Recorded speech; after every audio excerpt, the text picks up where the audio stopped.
For what shall it profit a man if he shall gain the whole world and lose his own soul? Mark 8:36. Hey everyone, it's Nancy here and welcome back to my channel. Y'all, today is actually going to be a review on the Netflix series Painkiller. Y'all, I absolutely loved this show. It was so good. Like, I was literally hooked from the first episode to the 6th episode, and it was just amazing. The series basically talks about the opioid crisis that happened in America as a result of Purdue Pharma releasing their top-selling drug, Oxycontin. They marketed and sold their drug under false pretenses, and in my opinion, this was considered one of the biggest displays of betrayal of public trust in American history.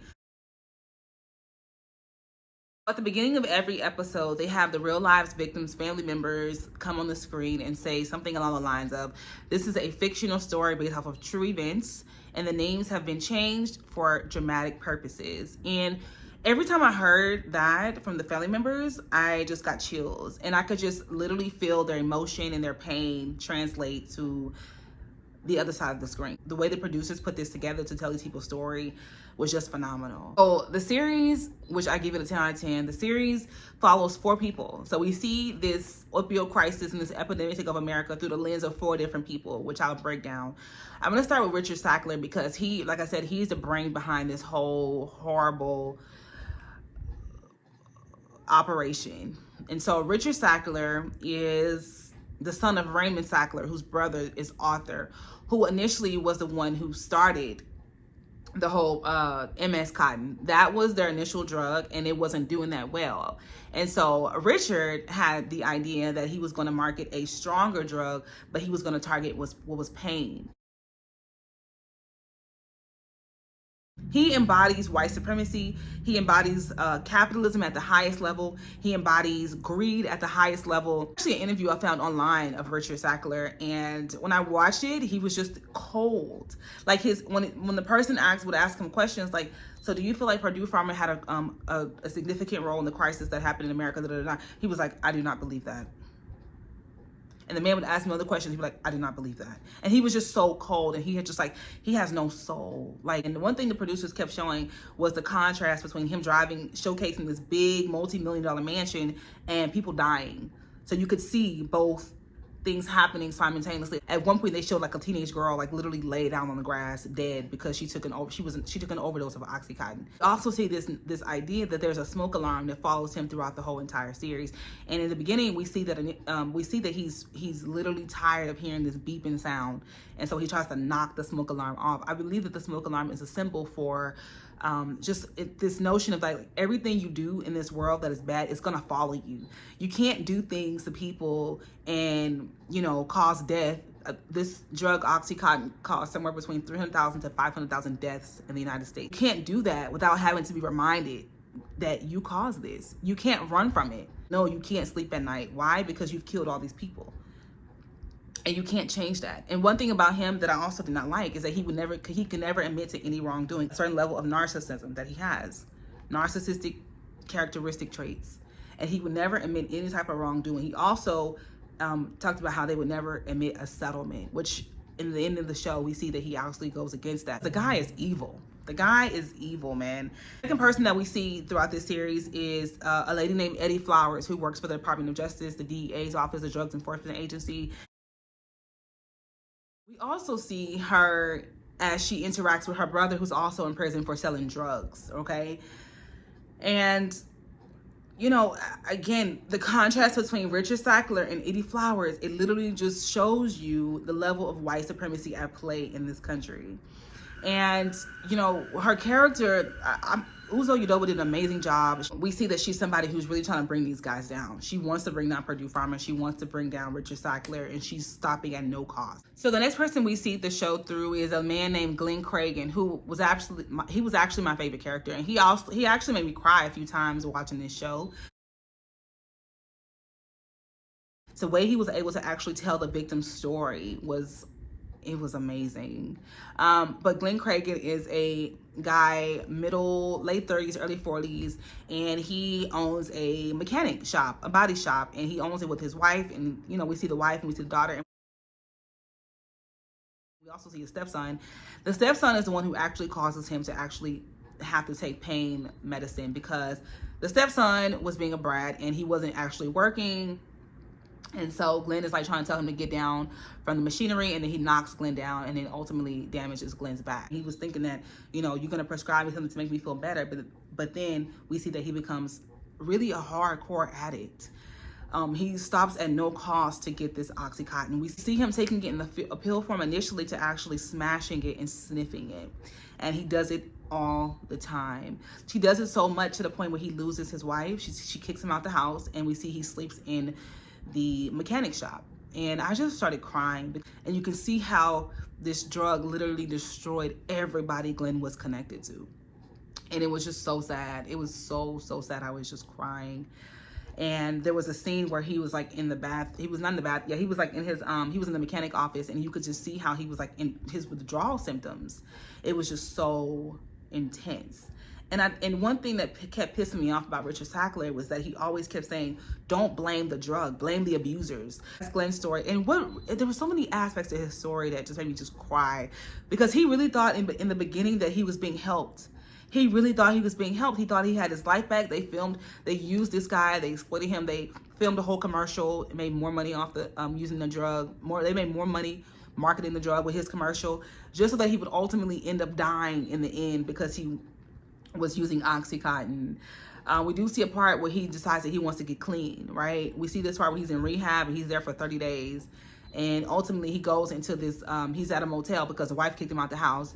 He's at a motel and there's this loud music. He goes to the neighbor's door, and the neighbor is dead. And we see that she overdosed from Oxycontin, and there's a whole bunch of pills. And we think that he walks away and calls the police, but he actually takes the pills and he crushes them and he snorts them. And we see him stealing from a gas station at one point. And this is a man that was a responsible family man. We see his whole life destroyed by this drug. And it's heartbreaking to watch. And I cried. Oh my God, I was bawling. I was like, oh my God. This happened. This is one person's story, but just multiply it by a peak of 500,000. Like, what the heck, you know? And so we see that he ends up dying because he's overdosing in his car, and that's the end of Glenn's story. The last person we see the show through is a lady named Shannon Schaefer. And she gets a job at Purdue Pharma. And, you know, she believes in her mind that she's actually helping people. For a while, she was convinced that she was actually helping people. And that's one thing Purdue Pharma would tell their reps, like, you know, you're helping people. You're giving them their lives back. Nobody wants to be in pain. She's at a party. They have like a conference, and she's at a party, and she decides that, you know, she's going to go ahead and take her first dose of Oxycontin. She's never taken it before. All she's done is sold it. And she decides to take it, and she ends up like jumping into a pool and almost drowning off of that drug. And from that moment, she's like, I don't want to do this anymore. And she's like, I really thought I was helping people. I thought I was helping people. And in the beginning, we see Edie Flowers calling her basically a drug dealer. What makes you different from the drug dealer on the corner? The result is the same. You're still killing people. But again, when you think about patriarchy, when you think about white supremacy, at the end of the day, who is the system designed to save? This white man in his suit, in his demeanor, he's like, he's untouchable, he's invincible. And some of them actually believe that because they're white, because they're in positions of power, that they cannot be touched. His demeanor, we see it every single scene. He's like, there's people that work with him that are literally frantic. Like, oh my God, I don't want to go to jail. I don't want to go to jail. I don't want to go to jail. But when they say that, we see that they know they've done behavior that is incriminating. But again, Richard is like, well, whatever, I'll take care of it. It's nothing phases him. Nothing phases him.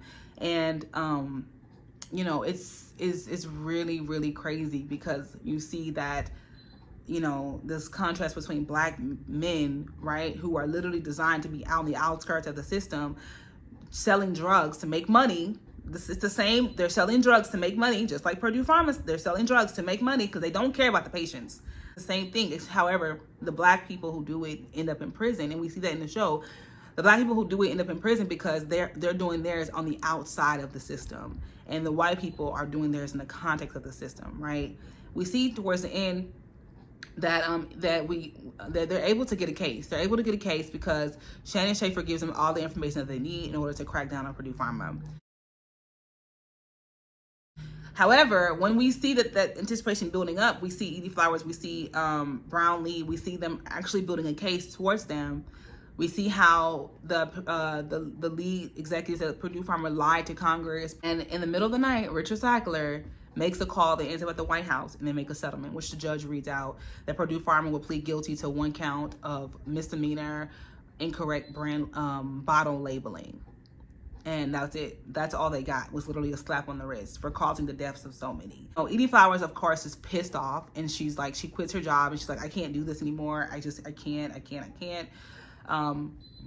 But going back to even how Oxycontin was approved by the FDA, they literally they literally found out who the guy was who approves these drugs, Christopher Wright, and they manipulated him. They use this phrase MICE. They broke everything down to a science to manipulate him, to get into his mind and get them to approve this drug that they know was harmful. Manipulation plays a huge role in the success of Purdue Pharma, because they literally manipulated doctors, they manipulated their workers, they manipulated the public, they manipulated literally everybody. And it's so sad. There was another series that they were talking about called Dope Sick, basically the same story as this one. My review of the show, I think it is amazing. I kind of shared a lot of the plot. I think it is actually amazing. In the end, we see Arthur is pissed off, and he's like, you ruined my whole family name. And we see Richard just kind of really just unmoved, like, you know, whatever. You know, and throughout this whole series, there's conversations that Richard is having with his dead uncle, Arthur. And so that plays out in different scenes where he's like, okay, give me advice, tell me what to do, And we see that Richard does take some of his advice and ignore some of his advice. One of the biggest advice that he ignores is the word settlement. That we at Purdue do not use the word settlement, because settlement admits to some level of wrongdoing, right? And so that's where he was like, no, we don't do settlements. But then in the end, we see that Richard actually does do a settlement. But again, the settlement is only 1 crime of misdemeanor incorrect label packaging. And it really is a slap on their wrists and a slap in Edie's face. And that is really the whole end of the show Painkiller. Shannon Schaefer basically walks away from the company, and she gives Edie all the information that she needs. Edie Flowers walks away from the Department of Justice office. Glenn Creager dies, and Richard Sackler basically just ends the show in his big multi-million-dollar mansion and walking up the stairs, and we still hear this smoke alarm still following him. In the end, they did say that Purdue Pharma did file for Chapter 11 bankruptcy. Nobody went to jail. And all they're doing is paying back all the money they've already had. Not held accountable for their behavior. And I have an issue with that. Like, you know, it's really messed up. But I love the show. The producers did an amazing job. So shout out to the producers, the director, you know, everybody, the actors. It was just really, really well executed. And I definitely recommend you watch this show on Netflix. The writing was amazing. It was really, really, really good. All around great show. And that is my review. So thank you guys so much for watching this video, and I will see you guys in my next video. Bye.